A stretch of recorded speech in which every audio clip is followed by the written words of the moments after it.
We live in the age of liberal realism. Those of you who read communist literature probably know the phrase capitalist realism coined by Mark Fisher in his titular book, which refers to the ability of capitalism to absorb everything, especially its opposition, such that it reinforces the system and neutralizes any criticism. We're all familiar, of course, with the tendency for socialism to be commodified. RedTube is perhaps the most obvious example, given that when they're not doing ad reads or sponsorships, they tend to beg for donations, Twitch subs, Patreon subscriptions, and merch sales. It's safe to say that even if communism can become a product, performance, or service, its desire for decommodification has been effectively neutralized.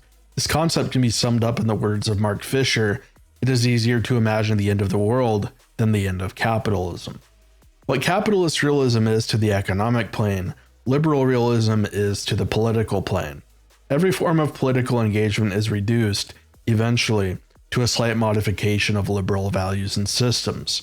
Even for more radical philosophies such as National Socialism or fascism, the proponents of these systems often hold, either consciously or unconsciously, the values of the liberal bourgeoisie.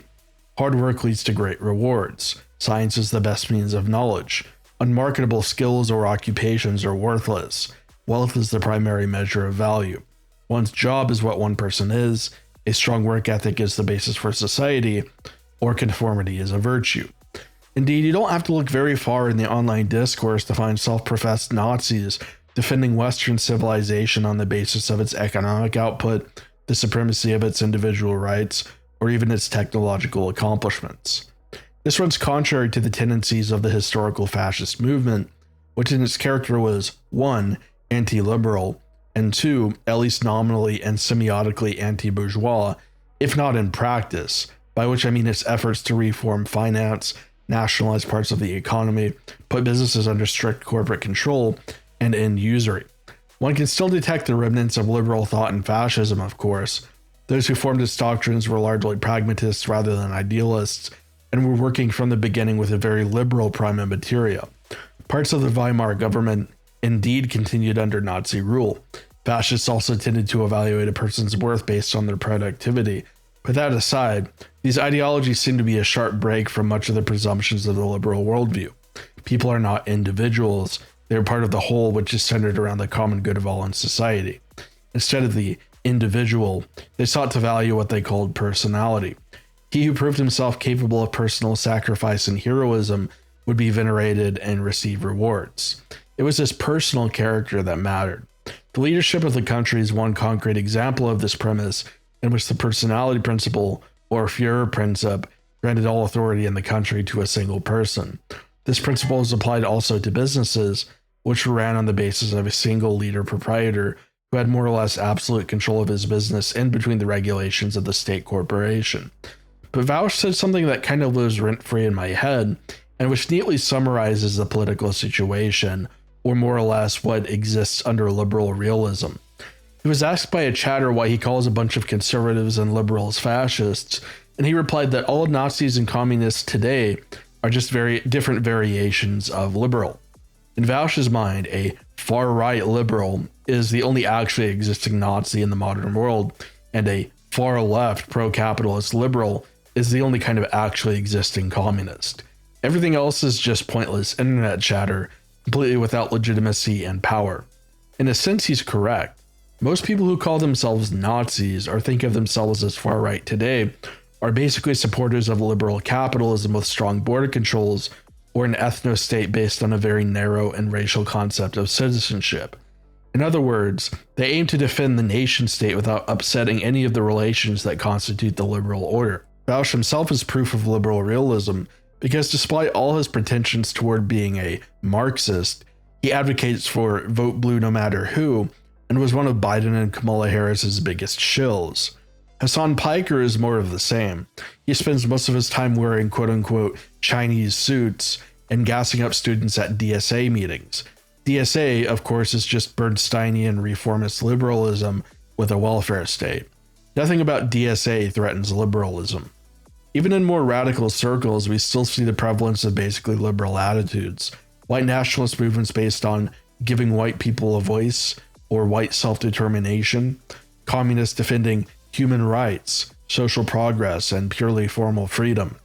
The ultimate problem is that all of us, those of us who live in the West at least, are born in liberalism. Our whole life, we have been formed by liberal ideals and the liberal worldview to such an extent that no matter how radical we might profess to be, we still think in more or less liberal concepts, and this tends to color our experience with things.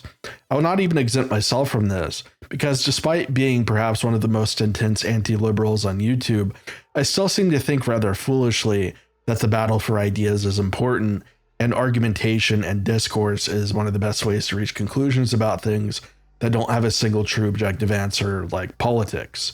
One guy on Twitter said, reactionaries are just Habermasian liberals who realize that the left doesn't want to engage in discussion. This is pretty much completely true. Given that, I realize that it's really important for anyone who thinks the current system is dysfunctional or insufficient in some way to question our own liberalism in the same way that a leftist might ask someone to question their whiteness. Unironically, we have to check our liberalism. But of course, this isn't just a personal problem, but also a systemic problem. Actually existing politics consists entirely of a universal assent to the liberal capitalist system, but with disagreements on what sort of parameters the technicians should adjust on the system's dials. There's never a question of eliminating immigration, just reducing the flow, or addressing specifically illegal immigrants. We never question whether bourgeois power and domination ought to be the foundation of our society and political economy, but rather we simply debate on exactly what number the wealthy should pay in taxes and what services the state should provide to compensate us for that domination. Everywhere there is proof that the liberal politician, which is to say the modern Western politician in general, is just a technician, and all debates about this sector of politics always resolves into a new punch card for him to feed into the machine. It seems impossible to break out of this narrow circle. This is what politics in 2026 is. Radicals on the right have resorted to metapolitics, but metapolitics often only serves to reinforce the legitimacy of the current ruling technicians, with the exception of that which is essentially anti-liberal. They will change their language to adapt to the metapolitical situation. Trump was a response to the rightward shift of the internet in 2015, as was Maloney and Orban. They did not destroy the machine. Even the end of democracy would not technically destroy the machine. Liberalism, meant in the sense of governments based on the rule of law and constitutional rights, can coexist with autocracy, as it did in the time of Napoleon. Even then, the form that totalitarian liberalism will probably take is deceptive rather than explicit. The managed democracy of Karl Popper, as I have detailed exclusively on this channel, and especially in my video that was on Karl Popper. It seems, unfortunately, that all action in the age of liberalism is futile. As Baudrillard explained in Simulacra and Simulation, opposition only gives the system a further reason to exist. Until we can rid ourselves of the yoke of liberalism, get rid of false opposition, and convince the masses that liberalism is a dysfunctional and illegitimate system, everything is going to be captured by it. The left has practiced metapolitics too, of course. Gramsci was more or less the father of this practice through conceiving of cultural hegemony. The Long March through the institutions has had the effect of changing the culture of the liberal system without fundamentally altering its power relations and principles. Microsoft might fly a pride flag every now and then, but they're still exploiting labor and censoring people. What I'm most interested in, however, is the liberal tendencies of the Western right, particularly that of America.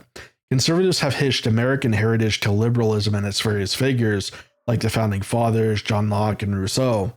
To be an American patriot is more or less just to be an ardent liberal who supports democracy, constitutional rights, and the rule of law.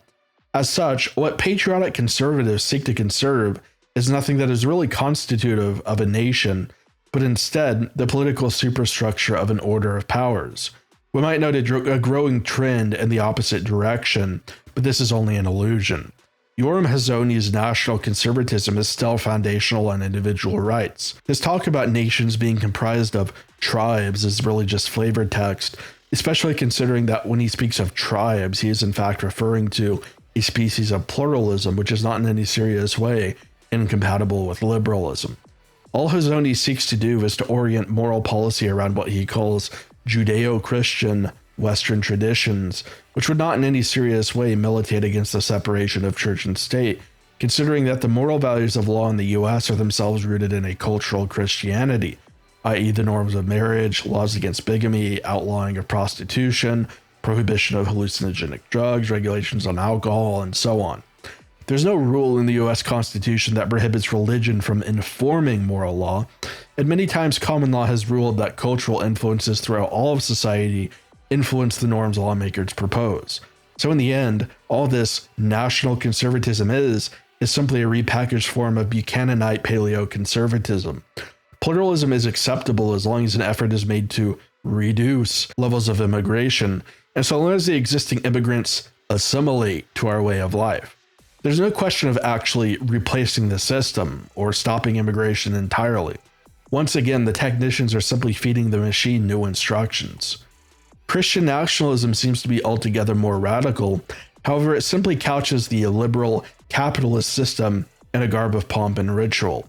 The origin of Christian nationalism can perhaps be traced back, as Kevin and Cruz argues, to the bourgeois panic against the New Deal during the 30s and 40s. They hired conservative clergymen to promote a combination of libertarian economic views with conservative religious morality.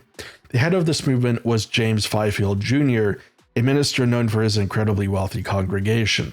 At the behest of various business tycoons, he co-founded Mobilization for Spiritual Ideas, which would broadcast the message of Christian libertarianism to the country.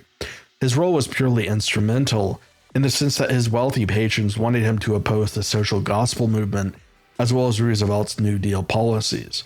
He deliberately ignored multiple passages in the Bible about the virtues of poverty and the ills of wealth, and emphasized that God's message to humanity was the provision of freedom, by which he meant specifically property rights and free enterprise. The motto of his organization became "Freedom under God." Fiefeld's fusion of religion with capitalism was possible through the conjoining of the doctrine of individual salvation and capitalist rugged individualism. Just like the Calvinists who came before him, he promoted the idea that the personal acquisition of wealth was a divine blessing, and as such, the captains of industry who had amassed gigantic fortunes were the most blessed and righteous of all. It's not hard to see why this is instrumental for the bourgeoisie, of course. Nonetheless, Fiefeld's propaganda efforts would be enormously successful, leading to a monumental event, the Freedom Under God celebration of the 175th anniversary of the signing of the Declaration of Independence. Present was Herbert Hoover, Douglas MacArthur, as well as Bing Crosby, Walt Disney, and future President Ronald Reagan. It's clear that the origin of the basic idea behind Christian nationalism, the fusion of Christian morality and neoliberal capitalism, was established rather early on as a consequence of class interest, not genuine principle. Those who advocate for Christian nationalism, such as J.D. Vance, though they may be somewhat apparently populist and have various verbal criticisms of large corporations, are not fundamentally opposed to the capitalist form of organization, which they believe has brought to them unparalleled freedom and prosperity. They might even have a class interest in combining Christianity with capital. It appears lost on them, however, that Christianity stresses the virtue of poverty, the importance of charity, and especially love for one's neighbor, which implies also a need for receptivity to a society of a communal nature rather than rugged, egoist individualism. Christian nationalism is more or less just an idolatry of liberalism. They tend to believe that the founding fathers were inspired by God, that the Declaration of Independence and Constitution are divine documents, second only to the Bible. Of course, they seem to forget that they were all Freemasons. They believe that the economic and military superiority of the US is also thanks to the blessings of God, who apparently blesses neoliberal imperialism. Really, even the most radical version of conservatism that has been invented, Christian nationalism, is just another thin veneer for the machine and its technicians. As Perry et al. 2020 stated, specifically, historical work by Cruz and Marty documents how the concept of America as a Christian nation emerged amidst post-World War II debates about America's political and economic identity vis-a-vis totalitarian communist regimes. Allegiance to free market capitalism and a concomitant suspicion of government overreach became a Christian value. In subsequent decades, Marty shows the Republican Party was able to further solidify the ideological link between Christian identity, patriotism, and a preference for a neoliberal political economy, most recently manifesting itself in what Marty calls white Christian libertarianism. Indeed, studies that have focused on the individualism or anti-structuralism of white evangelicals or white conservative Protestants may have unwittingly been observing the latent Christian nationalism/libertarianism within that subculture. Christian nationalism is thus more or less a creation of the bourgeoisie, meant to aid their interests at the expense of the working class. It is rather ingenious since the proletariat is very religious. Even if free markets, finance, and unencumbered private property might militate against their economic interests, they can be convinced to support liberal capitalism if they believe that it is divinely ordained and morally just. Their subjection and immiseration then simply become the necessary burden to bear to support the dominion. Of course, capitalism is not whatsoever conservative. As Marx said, and as I have repeatedly quoted, it revolutionizes everything it touches. It undid the religious feudal world based on organic ties of fealty and substituted quote-unquote callous cash payment. Christian nationalism, to what extent it actually even is nativist, cannot in the long run exist under an economic system that incentivizes the wealthy to import in higher masses of cheap third world labor from India or Pakistan. A system which is global in scope and which is based purely on the borderless behavior of merchants and capitalists cannot coexist with a strong border policy. A nationalist country needs nationalist economic systems. It cannot survive with an internationalist one. This fact applies as much to Christian nationalism as it does to conservatism in general. Naturally, conservatives believe in family values and the primacy of the family and social life as the fundamental unit of society. Yet, because of the liberal character of modern conservatism, it tends to place instead the individual at the center of society. One cannot both believe that the family is the primary unit of society and also that society ought to be oriented around the individual. Families require the provision of resources to thrive, and without such provisions, we will see the family start to recede from view. Conservatives make a lot of noise about how welfare promotes illegitimacy and single motherhood and other forms of irresponsibility, but conversely, it could also promote the creation of new families by giving young people the necessary resources to start and maintain them.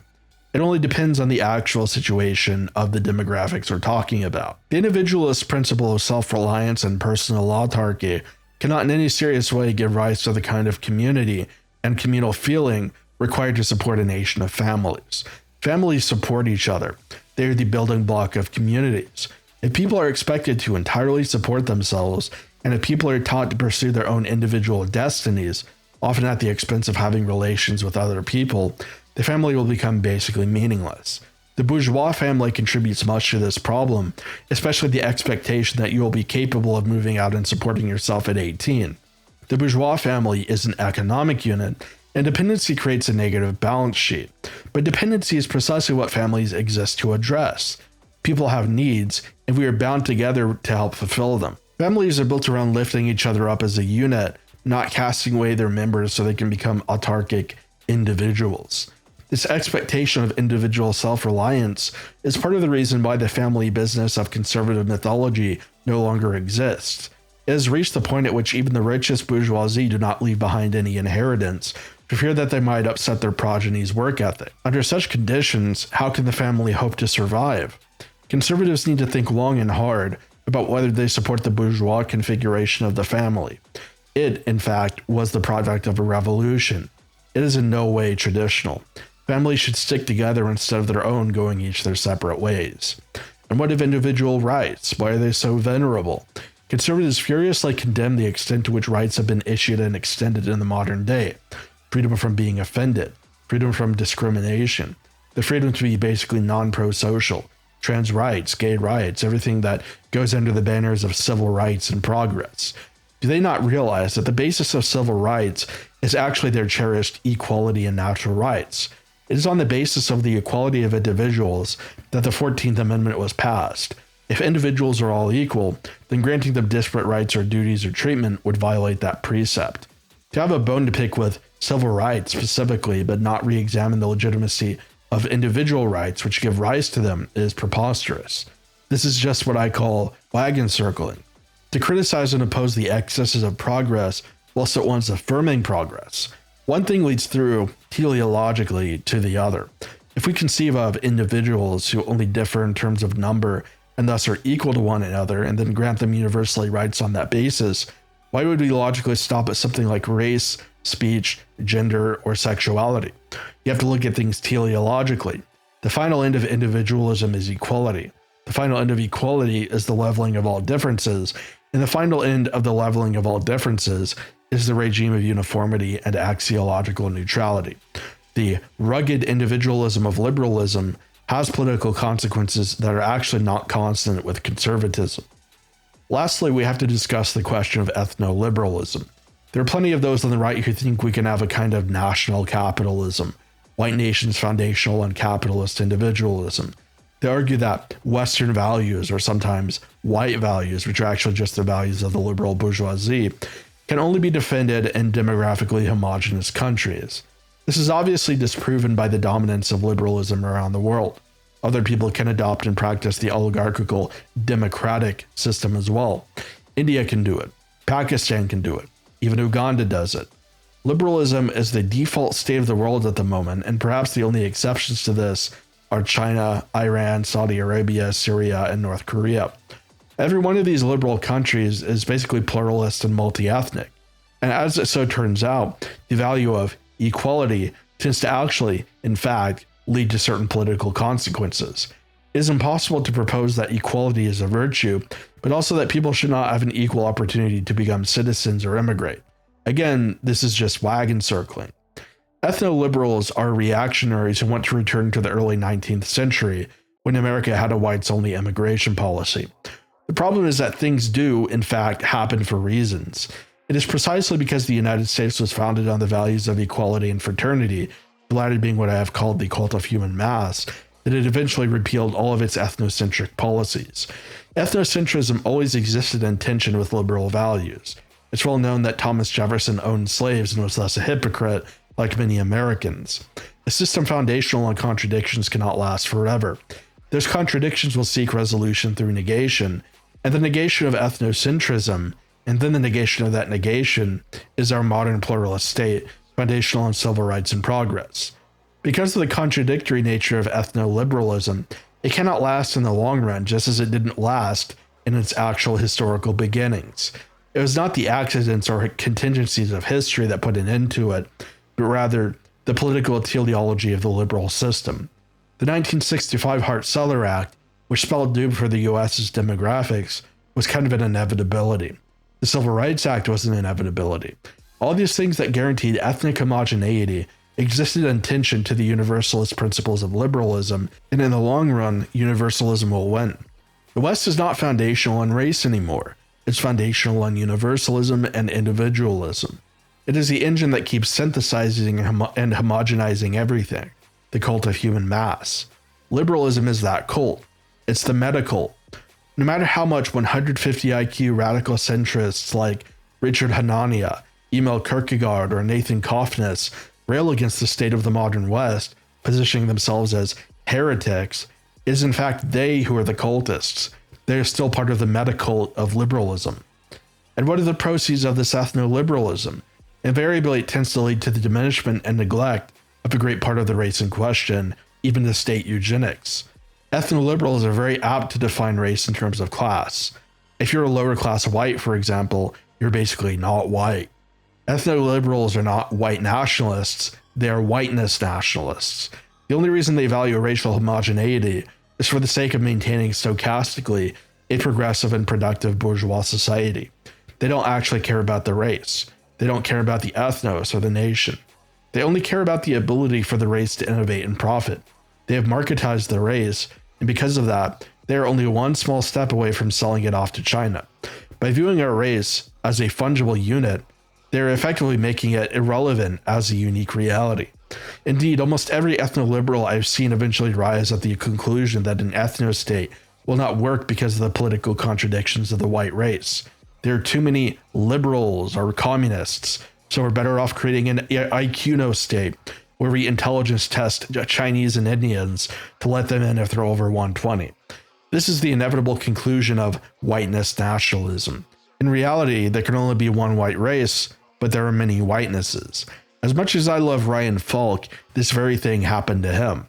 He became an IQ state guy for a while. I don't know if he still is. I think it's just the logical conclusion of ethno-liberalism. It exposes the real anthropology of the liberal system, and thus what the real desideratum is for these people. Do they love their race and value world diversity, or do they simply value capital? This is a fundamental question the right needs to ask itself.